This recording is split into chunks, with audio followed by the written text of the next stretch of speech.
Biotics is the ability of rare individuals to manipulate dark energy and create mass effect fields through the use of electrical impulses from the brain. Intense training and surgically implanted amplifiers are necessary for a biotic to produce mass effect fields powerful enough for practical use.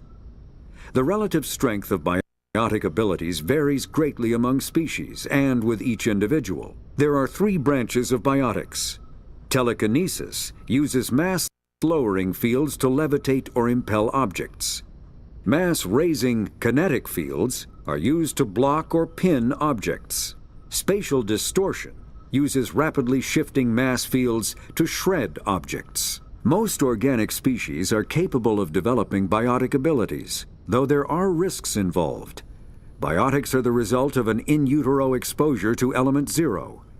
This usually causes fatal cancers in the victim, but in rare cases, it coalesces into nodules within the fetus's developing nervous system. An artificial intelligence is a self-aware computing system capable of learning and independent decision-making. Creation of a conscious AI requires adaptive code, a slow, expensive education, and a specialized quantum computer called a blue box. An AI cannot be transmitted across a communication channel or computer network. Without its blue box, an AI is no more than data files. Loading these files into a new blue box will create a new personality, as variations in the quantum hardware and runtime results create unpredictable variations. The Geth serve as a cautionary tale against the dangers of rogue AI, and in Citadel space they are technically illegal. Advocacy groups argue, however, that an AI is a living, conscious entity, deserving the same rights as organics. Bullshit. They argue that continued use of the term artificial is institutionalized racism on the part of organic life. The term synthetic is considered the politically correct alternative. Give it 10 years and synthetic is the new insult. That's how mental retardation works. Yeah, that's one thing I have a problem with. A couple of my friends, they say the AI is a living thing, but that doesn't make any goddamn sense because it has adaptive code. It's alive? No, it's emulating. It's not fucking living. But I'm not gonna go on a rant about that because I could go all fucking day. Element 0 can increase or decrease the mass of a volume of space-time when subjected to an electrical current. With a positive current, mass is increased. With a negative current, mass is decreased. The stronger the current, the greater the magnitude of the dark energy mass effect. In space, low-mass fields allow FTL travel and inexpensive surface-to-orbit transit. High-mass fields create artificial gravity and push space debris away from vessels. In manufacturing, low-mass fields permit the creation of evenly blended alloys, while high-mass compaction creates dense, sturdy construction materials. The military makes extensive use of mobility-enhancing technologies, with mass effect utilizing fighting vehicles standard frontline issue in most military forces. Mass effect fields are also essential in the creation of kinetic barriers or shields to protect against enemy fire. Omni-tools are handheld devices that combine a computer microframe, sensor analysis pack, and manufacturing fabricator. Versatile and reliable, an Omni-tool can be used to analyze and adjust the functionality of most standard equipment, including weapons and armor, from a distance. The fabrication module can rapidly assemble small three-dimensional objects from common reusable industrial plastics, ceramics, and light alloys. This allows for field repairs and modifications to most standard items, as well as the reuse of salvaged equipment. Omni-tools are standard issue for soldiers and first-in colonists. Faster-than-light drives use element 0 cores to reduce the mass of the ship, allowing higher rates of acceleration. This effectively raises the speed of light within the mass effect field, allowing high-speed travel with negligible relativistic time dilation effects. Starships still require conventional thrusters, chemical rockets, commercial fusion torch, economy ion engine, or military anti-proton drive, in addition to the FTL drive core. With only a core, a ship has no motive power. The amount of ezo and power required for a drive increases exponentially to the mass being moved and the degree it is being lightened. Very massive ships or very high speeds are prohibitively expensive.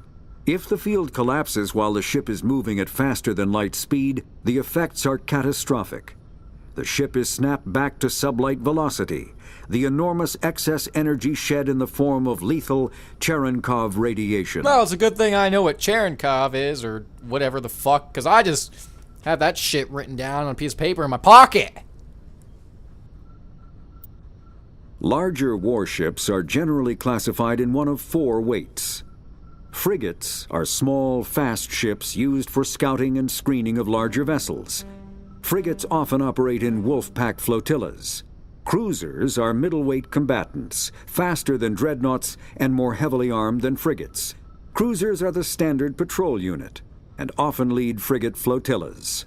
Dreadnoughts are kilometer-long capital ships mounting heavy, long-range firepower. They are only deployed for the most vital missions. Carriers are dreadnought-sized vessels that also carry large numbers of fighters. Smaller vessels are almost exclusively used in a support role to the warships during combat. Fighters are one-man craft used to perform close-range attacks on enemy ships. Interceptors are one-man craft optimized for destroying opposing fighters. Ship mobility dominates space combat. The primary objective is to align the mass accelerator along the bow with the opposing vessel's broadside. Battles typically play out as artillery duels, fought at ranges measured in thousands of kilometers, though assaults through defended mass relays often occur at knife fight ranges, as close as a few dozen kilometers. Most ship-to-ship engagements are skirmishes between patrol vessels of cruiser weight and below, with dreadnoughts and carriers only deployed in full-scale fleet actions. Battles in open space are short and often inconclusive, as the weaker opponent typically disengages. Once a ship enters FTL flight, the combat is effectively over. There are no sensors capable of tracking them or weapons capable of damaging them. The only way to guarantee an enemy will stand and fight is to attack a location they have a vested interest in, such as a settled world or a strategically important mass relay. The Mako infantry fighting vehicle was designed for the System Alliance's frigates. Though the interior is cramped, an M35 is small enough to be carried in the cargo bay and easily deployed on virtually any world. With its turreted 155mm mass accelerator and coaxially mounted machine gun, the Mako can provide a fire team with weapon support as well as mobility. Since Alliance Marines may be required to fight on any world, the Mako is environmentally sealed and equipped with microthrusters for use on low-gravity planetoids. The Mako is powered by a sealed hydrogen-oxygen fuel cell and includes a small Element Zero core. While not large enough to nullify the vehicle's mass, the core can reduce it enough to be safely airdropped. When used in conjunction with thrusters, it also allows the Mako to extricate itself from difficult terrain.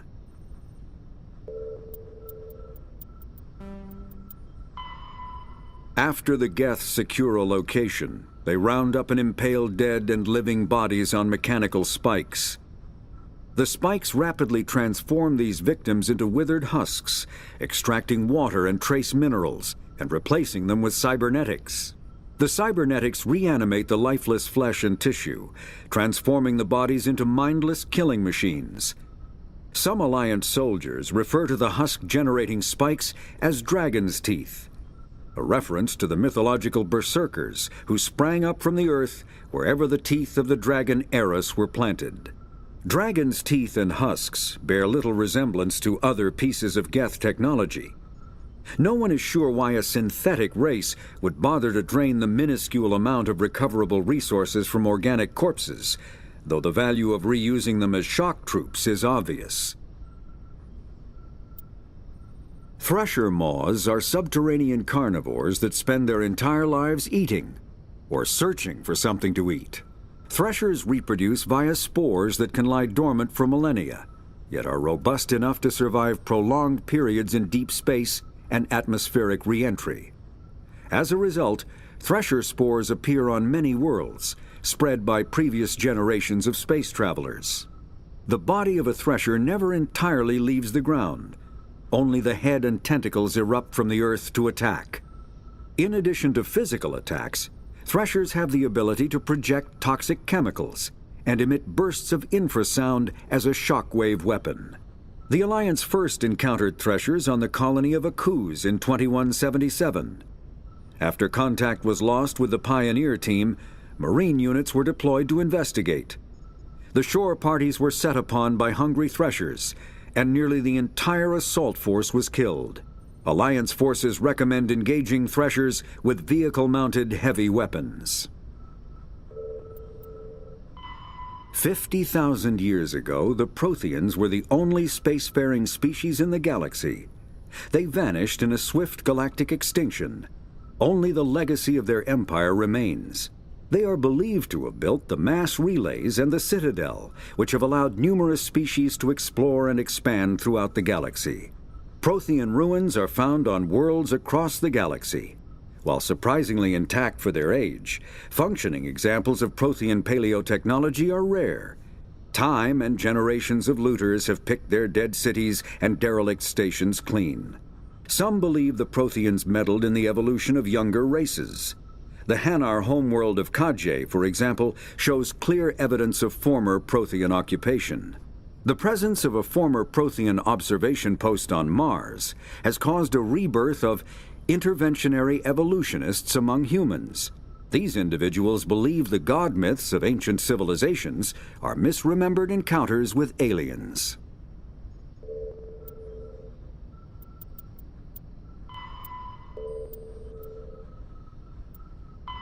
The Asari were the first species to discover the Citadel. When the Solarians arrived, it was the Asari who proposed the establishment of the Citadel Council to maintain peace throughout the galaxy. Since then, the Asari have served as the mediators and centrists of the Council. An all-female race, the Asari reproduce through a form of parthenogenesis. They can attune their nervous system to that of another individual of any gender and of any species to reproduce. This capability has led to the unseemly and inaccurate rumors about Asari promiscuity. Asari can live for over 1,000 years, passing through 3 stages of life. In the maiden stage, they wander restlessly, seeking new knowledge and experience. When the matron stage begins, they meld with interesting partners to produce their offspring. This ends when they reach the matriarch stage, where they assume the roles of leaders and counselors. The second species to join the Citadel, the Solarians, are warm-blooded amphibians with a hyperactive metabolism. Solarians think fast, talk fast, and move fast. To Solarians, other species seem sluggish and dull-witted. Unfortunately, their metabolic speed leaves them with a relatively short lifespan. Solarians over the age of 40 are a rarity. The Solarians were responsible for advancing the development of the primitive Krogan species to use as soldiers during the Rachni Wars. They were also behind the creation of the genophage bioweapon the Turians used to quell the Krogan rebellions several centuries later. Solarians are known for their observational capability and non-linear thinking. This manifests as an aptitude for research and espionage. They are constantly experimenting and inventing, and it is generally accepted that they always know more than they are letting on. Roughly 1,200 years ago, the Turians were invited to join the Citadel Council to fulfill the role of galactic peacekeepers. The Turians have the largest fleet in Citadel space, and they make up the single largest portion of the Council's military forces. As their territory and influence has spread, the Turians have come to rely on the Solarians for military intelligence and the Asari for diplomacy. Despite a somewhat colonial attitude towards the rest of the galaxy, the ruling hierarchy understands they would lose more than they would gain if the other 2 races were ever removed. Turians come from an autocratic society that values discipline and possesses a strong sense of personal and collective honor. There is lingering animosity between Turians and humans over the First Contact War of 2157. which is known as the Relay 314 incident to the Turians. Officially, however, the two species are allies, and they enjoy civil, if cool, diplomatic relations. And remember, if you guys want to see any of this crap, you gotta pause the video.